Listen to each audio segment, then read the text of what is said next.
habeen wanaagsan daawadayaal ku soo dhawaada wararkii ugu dambeeyay dagaalka ay Puntland kula jirto kooxaha Daesh qodobada aan caawidin hayana waxa kamid ah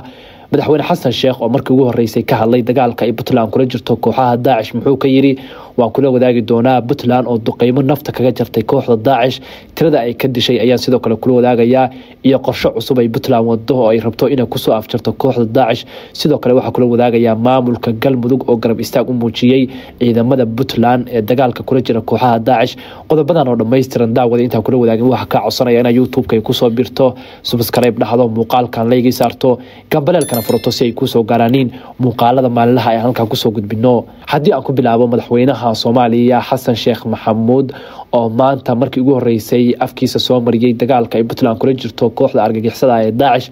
ayaa uga hadlay si ay shacabka Puntland iyo ka Soomaaliyeedba ay ka xumaadeen madaxweynaha oo ka hadlay dagaalka Puntland ayaa yiri ciidamada Puntland waxa ay ku jiraan dagaal ka dhan ah kooxda Daesh waxayna ka gaareen guulo muhiim ah dadka ka xumaaday hadalka kooban ee uu madaxweynaha dalku uu ka yiri dagaalka ay Puntland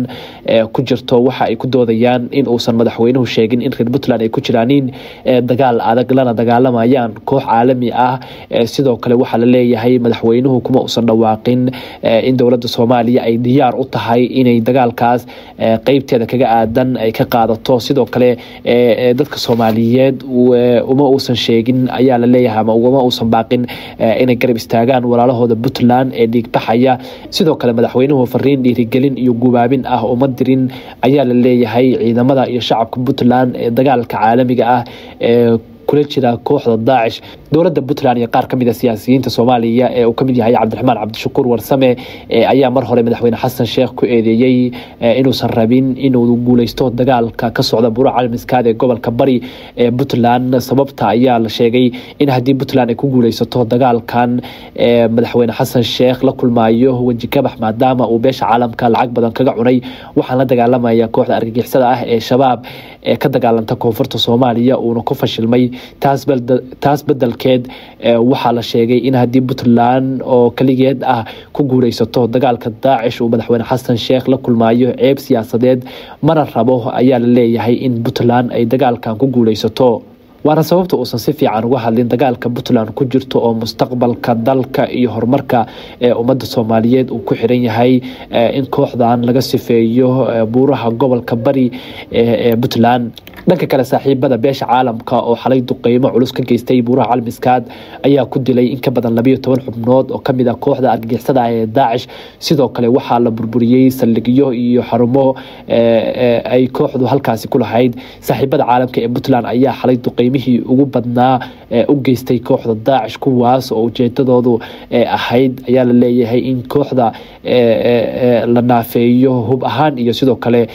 iyo ciidan ahaanba loo naafeeyo dhanka kale Puntland ayaa maalmihii la soo dhaafay waday qorshihii ugu dambeeyay ee la rabo in kooxda lagu soo afjaro saraakiil sarsare oo reer Puntland ah ayaa la geeyay jiidaha hore si ay qayb uga noqdaan dejinta dagaal culus oo kooxda lagu qaado kaas oo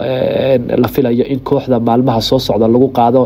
la rajaynayo ayaa la leeyahay in dagaalkaasi kooxda gabi ahaanba gobolka Bari lagaga soo afjaro ama